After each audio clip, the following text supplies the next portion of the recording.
Today we're just a little bit further on down the coast than we were when we went to Mansands, and we're visiting something that's a bit like a daytime lighthouse. It's called the Daymark.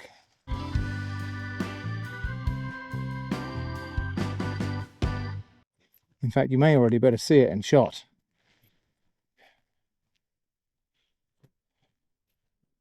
That's it over there. I think this was built as a landmark, a daytime landmark for shipping, so that they'd be able to use it for navigation.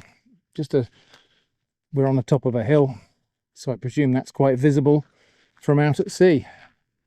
It does actually look like there might be something similar on the next headland down there, although that might be a lighthouse.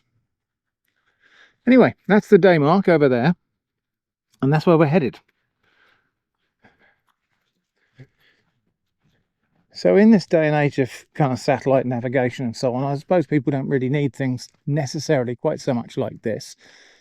But I suppose it does help for small boats that, you know, being able to glance at a headland and recognise the thing sticking up out of it might be a useful way of just making a really quick reckoning of where you are if you're out there.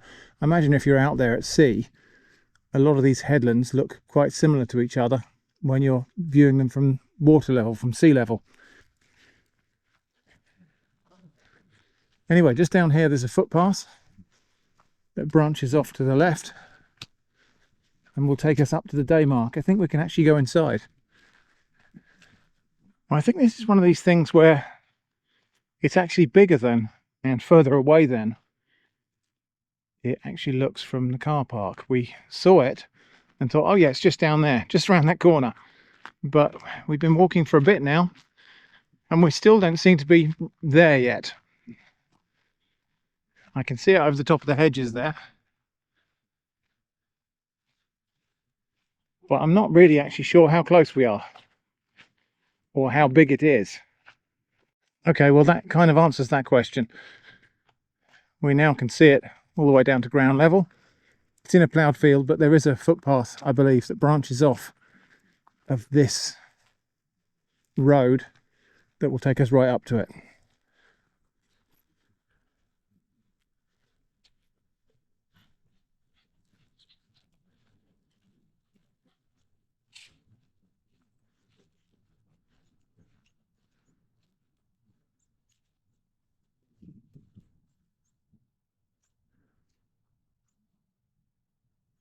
And I suppose you can get an idea for how big it is now, because there's a couple of people there.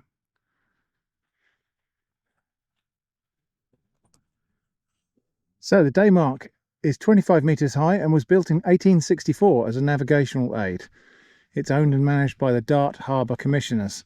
So yeah, this is a not a monument, but this is the daytime equivalent of a lighthouse from before the days of GPS and satellite navigation. And so this would just be used as a navigational marker for people out there in various boats and ships to be able to take a bearing off of during the daytime. Right, the path is across the field here. There's no livestock in this field. Eva can come off now. Go on, go and do your thing. Right, so let's go and take a look at the Daymark. We're walking across, this is the official footpath across a recently ploughed field. So we are, in a sense, rebeating the path.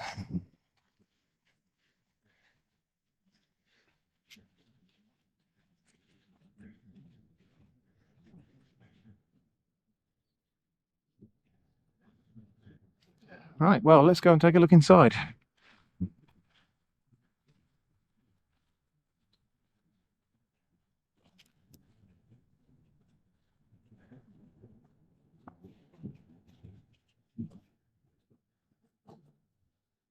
Whoa.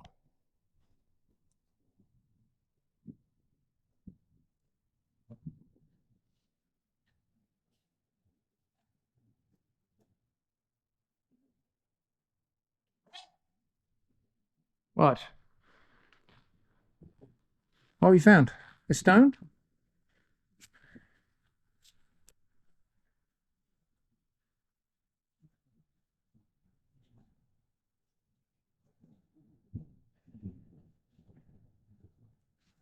There are lots of little nooks in here.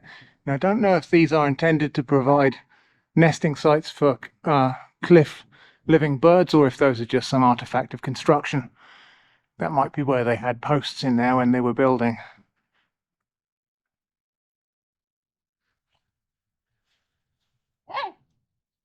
So there we go, that's the Daymark.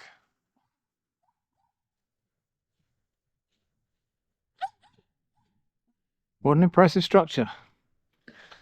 So we're looking out kind of over the mouth of the River Dart, and somewhere over here, one of these places is called Dead Man's Cove, and another one's called Sugary Cove. We are surrounded by butterflies. In fact, one of them just landed on me. Red admirals.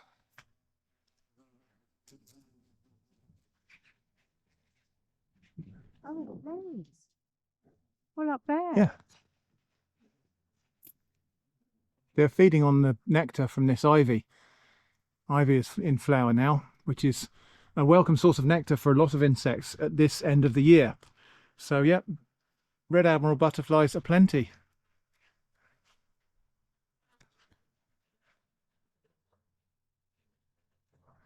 Amazing. Always a delight to see. The coast path this way, Brixham 8.5 miles, but we're not walking all the way to Brixham. I have a feeling this is Brownstone Battery here. So a military structure. Defensive, coastal defensive structure, obviously. I don't know if this is part of it or not, but we're in about the right place. Let's go and see what it is. It might not be. This might just be some random bit of farm, something or other. Now this looks like, well, this looks like a concrete pad that a anti-aircraft gun or something else might have been on. And, well, there's not much to see, and you can't go in there either. Not an awful lot to see in there. This actually looks like it was a little living quarters of some sort, perhaps. That looks like a hearth. A window facing out there, and 3 little stalls here. One of them probably for storing coal, and perhaps one of the others was a latrine or something like that. But this looks like a bunker. It's got a solid concrete roof, and this might have just been like quarters or a lookout post, but with a little bit of comfort facilities, because that's definitely a hearth right here. And there might have been a little iron stove or something in there. We can't go in because the whole thing is completely overgrown. But yes, that's part of a World War II bunker or lookout post or pillbox or similar.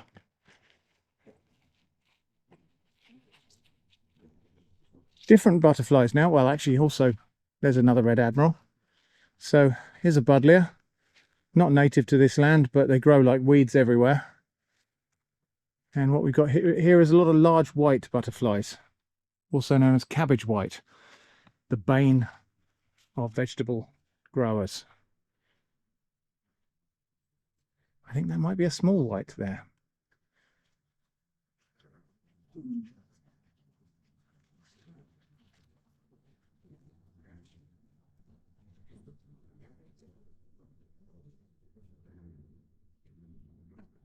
Onward to the coastal path. Now, we did walk quite a long way down here, which we kind of didn't intend to do. We had intended just to have a pleasant circular walk without too much effort. But once again, we've walked a long way down, still quite a way down to the coast. But that means it's a long way back up to the car. Never mind, eh?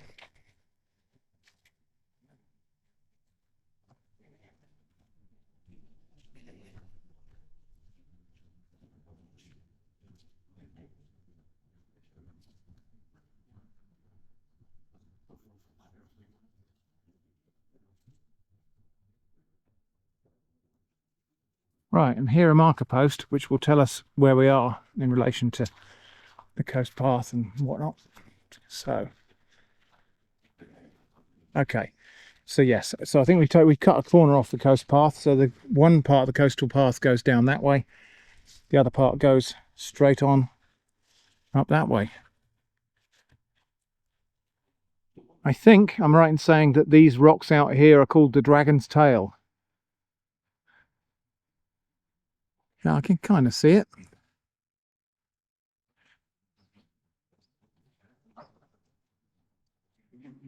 But what was of particular interest is this line of surf here. There's obviously some sort of current conflict here where the tide, water's going two different directions around these rocks and creating quite a turbulent little patch just there. Probably a bit tricky if you were in a small boat.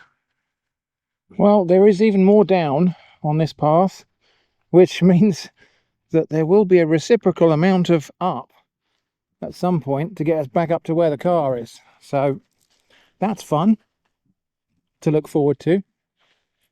But on the plus side, we're getting a bit closer to the sea, so we get a bit more scenery to look at.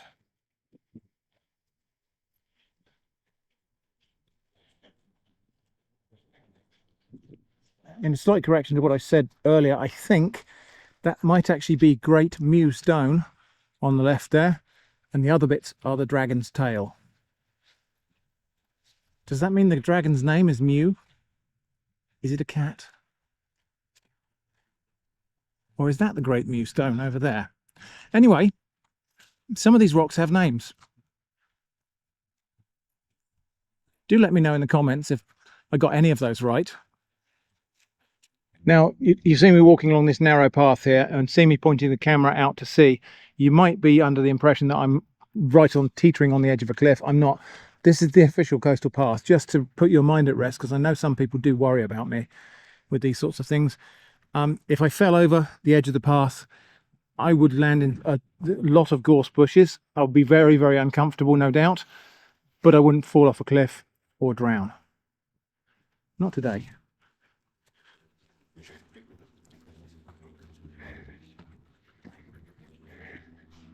I am, however, keeping Eva on the lead because she's a dingus. She will chase a bunny or something like that. We may well encounter rabbits up here or something else, and she would chase it right over the edge.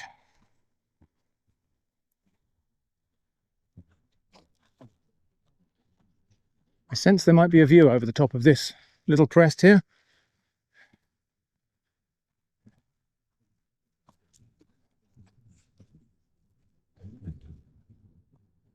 I was not wrong.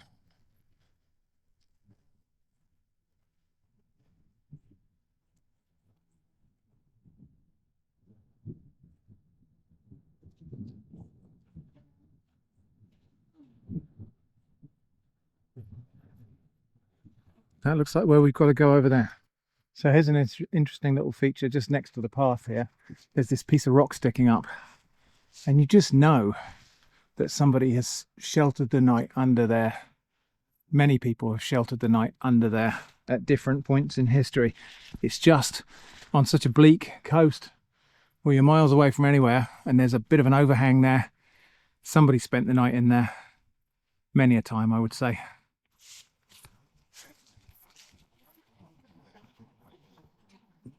Well, here we go. Up now.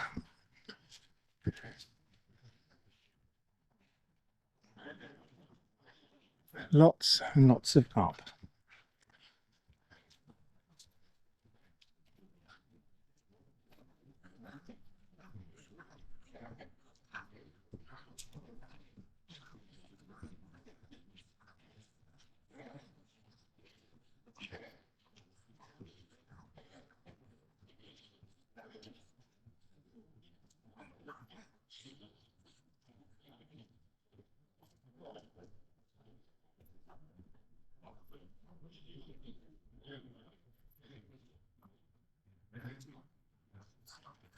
So now I'm wondering if that feature down there is actually the dragon's tail. It does look a little bit more tail-like than other things we've seen. Again, I couldn't figure these out on the map. I haven't got an internet connection here to Google it exactly. So let me know if you know what that is and which bit I got right or wrong. Anyway, on we go.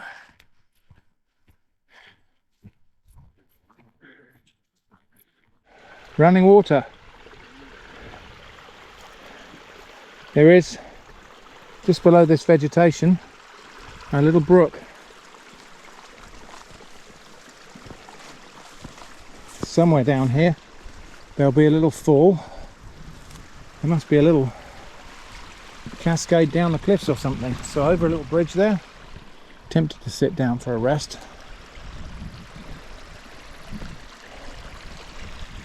Well, this is actually quite beautiful here. Just taking our surroundings for a moment. I can hear crickets chirping or grasshoppers. We've got large white butterflies on the wild mustard, possibly wild radish, not sure. That there with the purple flowers that the bees are enjoying, tawny mining bees. That plant that they're on there is water mint. So because this is a water course, there's a mint plant growing all down it. Nice. Oh, here's another plant we don't often talk about. This yellow flowered plant here, which is fleabane. Fleabane, so called because people used to use it to repel insects. I don't know if it actually worked. I can also see down there the leaves of meadowsweet. So these are all kind of waterside plants because this is a tiny watercourse. So there's a distinctly different little biome just here. A little sort of microclimate created by fresh running water.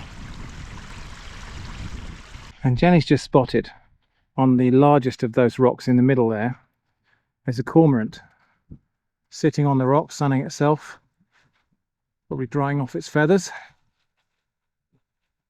I'm not sure if you'll see that on the video. I'll see if I can get a zoomed in picture on my phone. Well, you might have to take our word for it that that's a cormorant,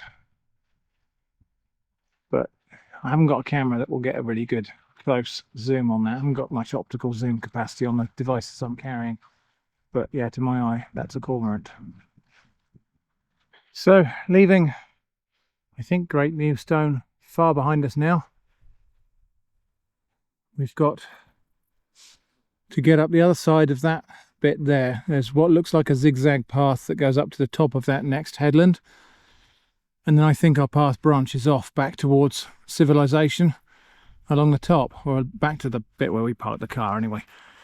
So we got a way to go, but I can see where we've got to go. Is that's what looks like a stone arch down there.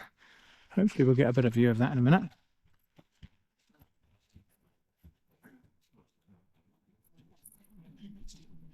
Let's keep going, see if we can get a better angle on it.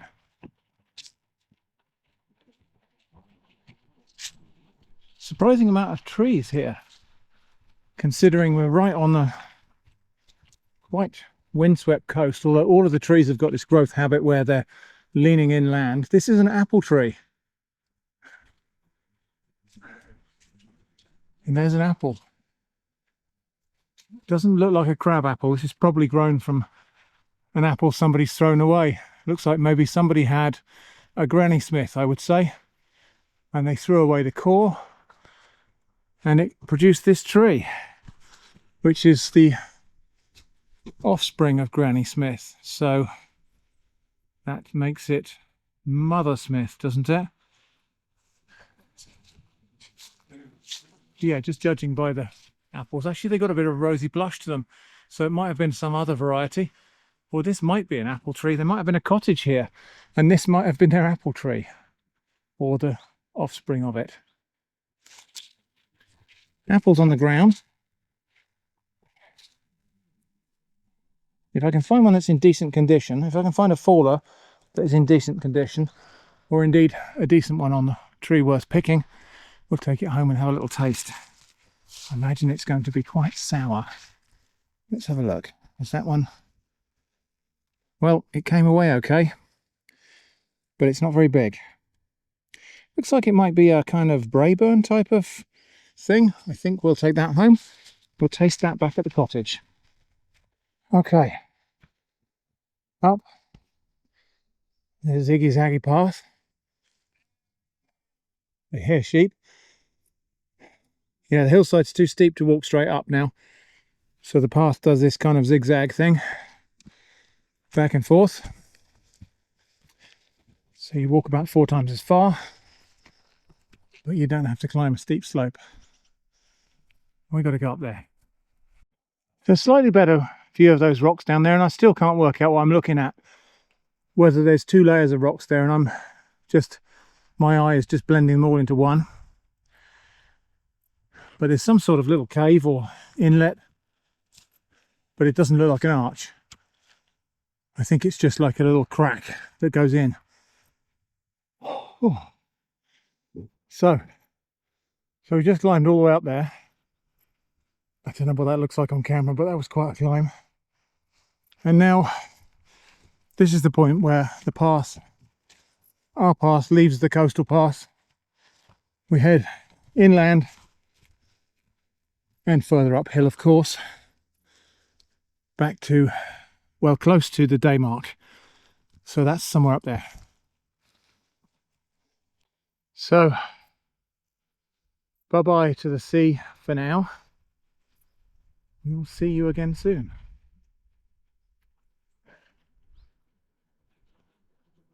Well, it occurs to me we don't need to wait till we're back to the cottage for tasting this apple, because I happen to have my knife in my pocket. Don't worry, it's UK legal carry.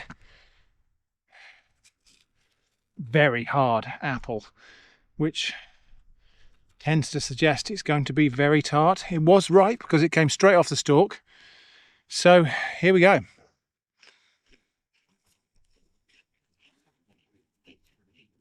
I think it's all right. It's a very hard apple, but not desperately sour. Not massively tasty either. You want to try a bit, Jane?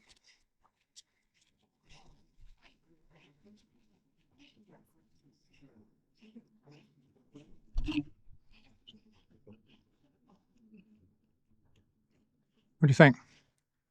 Yeah, it's okay. Not too sour, is it? No, but like a cooking apple. So yeah, a bit like a cooking apple, or a Granny Smith or something. Not bad. I shan't eat that bit because there's probably a bug living in there, apple moth or something like that.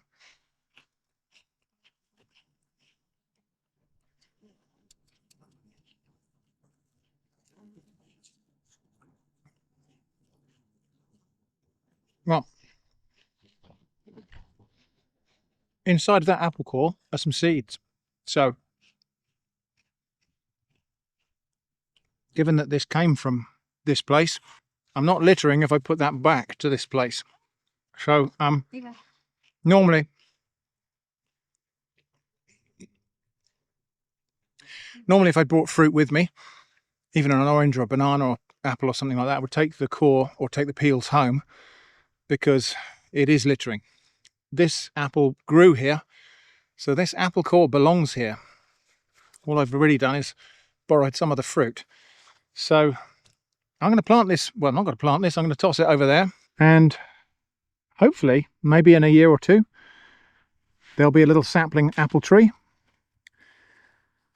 You know, it has a chance of germinating, producing a new little apple tree here, and who knows what the offspring of that might be like. Probably smaller, harder, and more sour.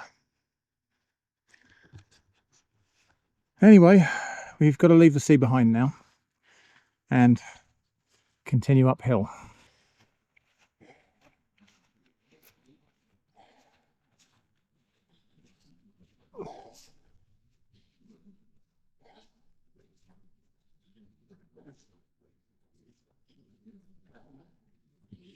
What you found? Who lives down there? Is it bunnies?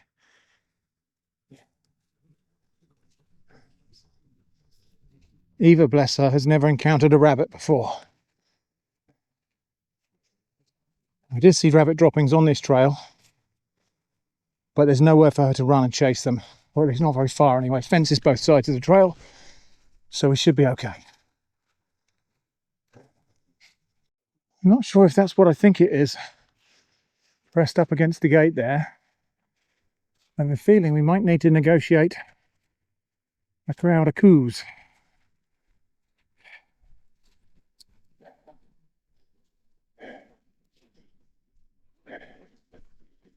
might not be. It might be a big pile of something, or a piece of farm machinery, or something. But that looks like the colour of cows to me.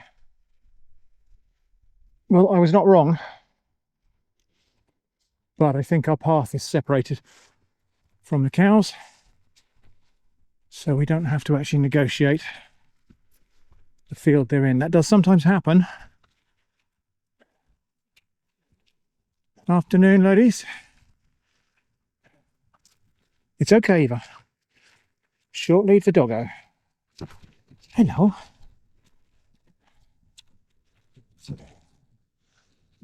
You're meeting some new friends, Eva. Wow. Okay, let's move on. Come on, let's go past then.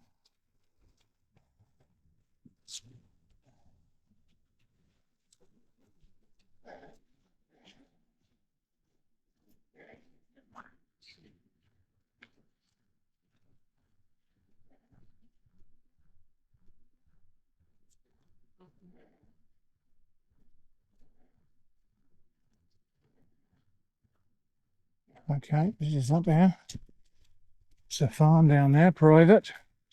Please do not follow maps, okay? But I like maps.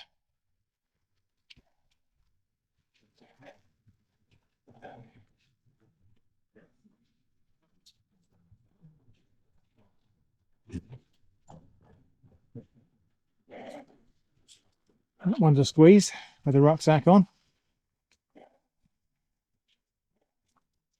Maybe just for me then. Okay. Well, the blackberry season is kind of over. Often find after we've had a bit of cold weather or wet weather, blackberries, yeah, they're just starting to rot on the plants now. I'm just hoping maybe I might find one that was worth eating. Maybe that one. Or maybe that one. Could be, couldn't it?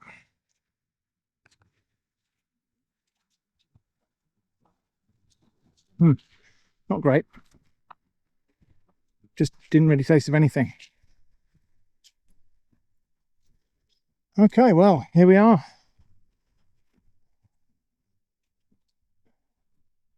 So yeah, from here we should just be able to step up on this bank here and see where it is we started from.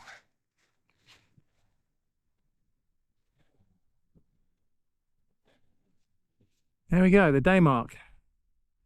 So we're back where we started. Let me just show you what that looks like on the map.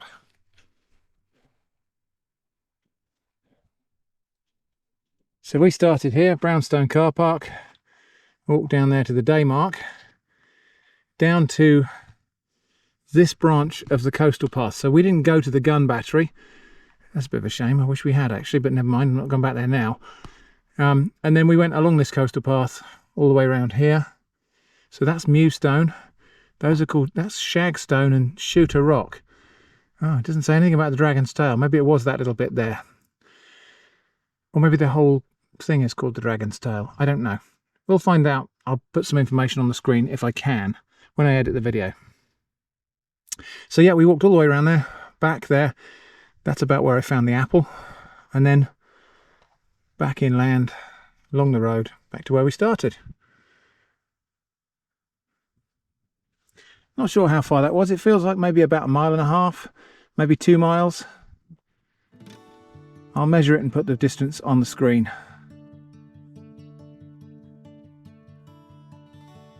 Anyway, so that was our little walk to the Daymark and Brownstone coastal path.